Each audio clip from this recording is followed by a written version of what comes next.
What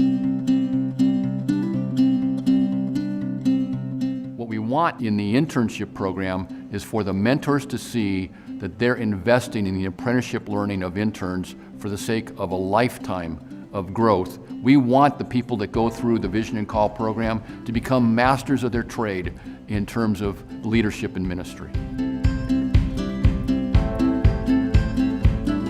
When you drink a cup of coffee somewhere or make one at home and it tastes amazing and you love it, you have to realize that there are so many things that needed to be done correctly in that process. Working in the coffee roasting division of Full Circle, it's such a hands-on part of the business. I learn practically, I learn in the moment. It gets you excited and it gets you energetic to come in and not understand something and get to learn about it and then try it.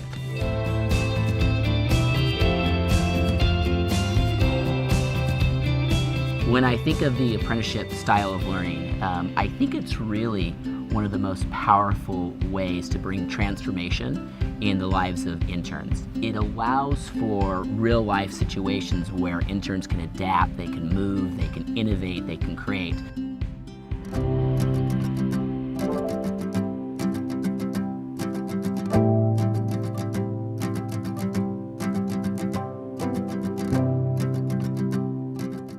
Apprenticeship education has been the most dominant form of education in world history. The modern university and classroom is actually a fairly young organization.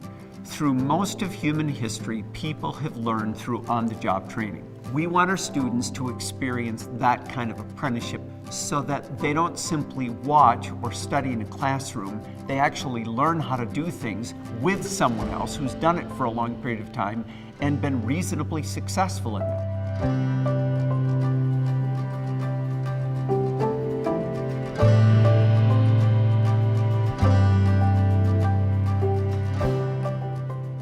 In John chapter 10, we know that the sheep know the voice of the shepherd, and that's why they follow the shepherd. It's come and see, it's relationship. The God of the universe comes in human flesh, and his central call is simply follow me. I want you to see me, and I want you to look over the shoulder and through the heart at the world that I see.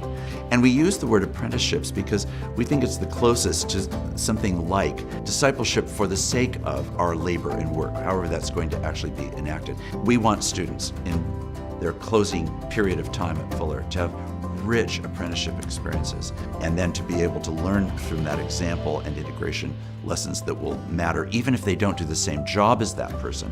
They have the opportunity to be able to be deeply affected by the example of that person. A good internship, the value of it, it gives them hands-on experience to an organization and how an organization moves and breathes within the city.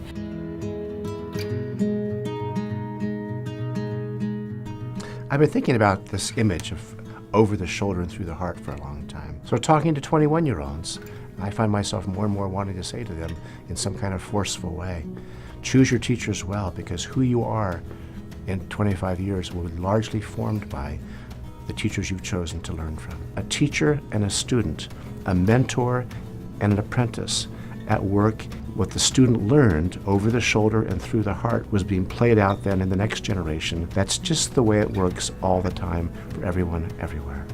What I like to talk about when I think about giving young adults opportunity with experienced leadership or mentoring relationships with people on the team, I call it Sherpa-style mentoring. The Sherpas are the people that accompany the climbers up the mountain. They know the terrain, they've been up it a lot of times. But the thing is, it's the climber's journey. If you think about an internship experience like climbing a mountain, we don't do the journey for them, but we get to do it together.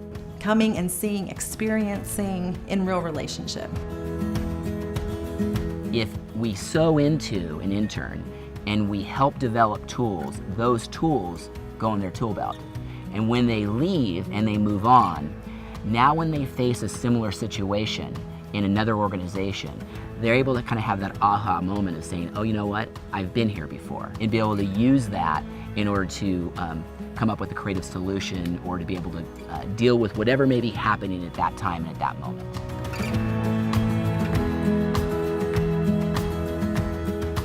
I think when I was a young pastor, intern sounded like cheap labor to accomplish things that I was struggling to accomplish. The apprenticeship model means I'm trying to help these young adults learn and discover what it's going to be like to be a disciple of Jesus for the rest of their lives. You don't learn how to play basketball or soccer in a classroom.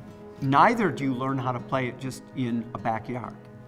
You learn how to play it when you're working with a coach who's on the field with you.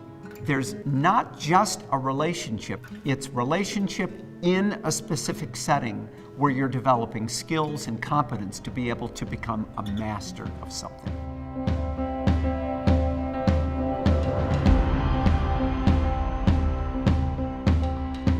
Before you solve any problem, you need to go live in and amongst the people or that target group that you're trying to actually come alongside of. And I think that's what Jesus did.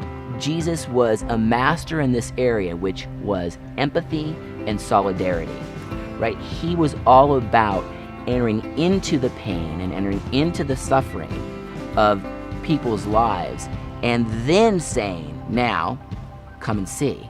See, it's empathy that brings about this area of heart change, because we're a part of solving the problem. We're a part of that. But our role is to really help somebody rise out of that situation in order to better themselves. Think of the model that we see in the Gospels. Jesus takes these 12 under his wing. Acts 3, who's going to the temple? Peter and John. An elder investing in a younger, passing on the wisdom. John, the youngest of the disciples. Jesus invests in him, and then Peter invests in him. Then he ends up in Ephesus, and he writes the gospel. Think of how those gospels have sustained the church for a lifetime.